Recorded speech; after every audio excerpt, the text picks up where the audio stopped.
काशीनाथ आसावा प्रशालेत आषाढी वारीनिमित्त रिंगण सोहळ्याचे आयोजन करण्यात आले होते।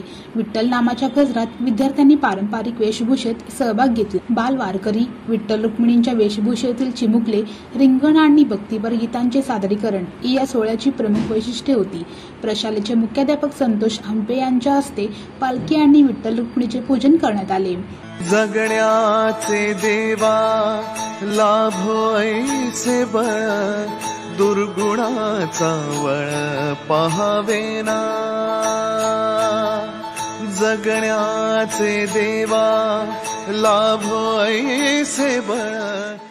यावेळी मनीषा पाटील, सुनीता गवळी, पुष्पा शहाणे, जयश्री खंडाळकर, चंद्रकांत भोसले, शशिकांत मोरे, प्रमोद कुनगुलवार, रामदास कवेकर, रवी सुरवसे यांच्यासह प्रशालेतील शिक्षक, शिक्षिका, शिक्षकेतर कर्मचारी उपस्थित होते।